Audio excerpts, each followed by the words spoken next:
Hey everyone, I hope everyone is doing great. This is our first video to prerequisites for programming, in which we are going to learn from a very basic or from scratch to a very advanced level. We're going to learn about many interesting topics such as types of languages, what is garbage collection, how does it work internally, then what are variables, how do you write pseudocode, what are flowcharts, and how does memory management work, and whatnot. So without wasting time, let's get started. Before that, I hope everyone is following this playlist called Prerequisites for Programming. If you're not, please go to my channel and bookmark this playlist so that you follow this playlist in series so that you don't miss out on any videos or you don't jump videos. And also do subscribe the channel and turn on your notifications so that you don't miss out on any of the videos. After subscribing, also like the video so that you help the YouTube algorithm to function. So without wasting time, let's get started. What are types of languages? Before that, why should we learn this? So, be it C, C++, Java, or Python, you should have knowledge on this so that your concepts are very clear.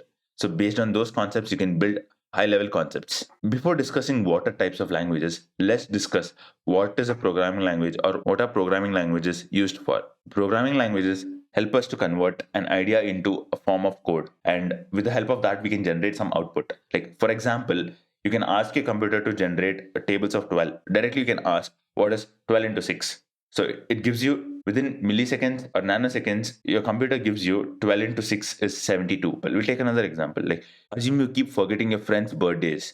So you can also create an algorithm which automatically makes a wish to your friend if you forget to wish on his or her birthday. This is how programming language is very useful.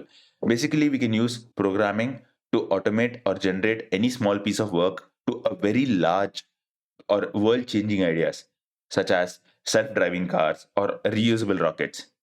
Isn't it fascinating that at the end of the day, be it how much ever big the task is, it executes zeros and ones internally. If you want to give any instructions to these computers, the computers understand only zeros and ones, but we humans cannot understand zeros and ones. That is the reason programming language exists. So this is how we use programming language to give instructions and communicate to the compiler internally. And the computer converts this programming language or this set of instructions, which is written in some programming language, to zeros and ones before executing these instructions given by us. Now let's see what are types of languages. There are three types of languages: procedural, functional, and object-oriented. What is a procedural language?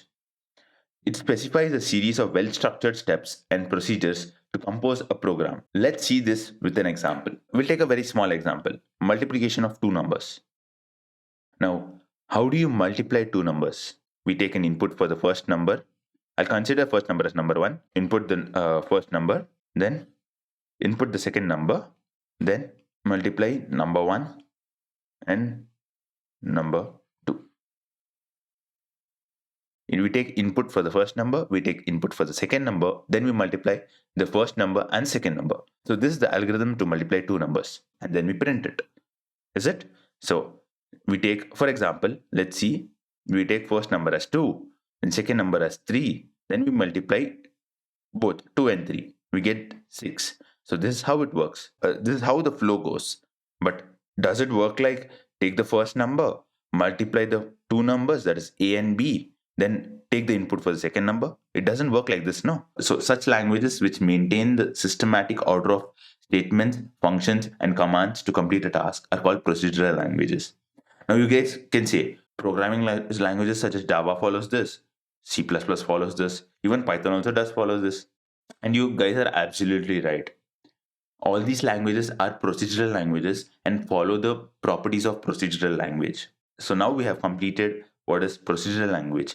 In the coming videos, we're going to see on what is functional language. Stay tuned guys and have a nice day.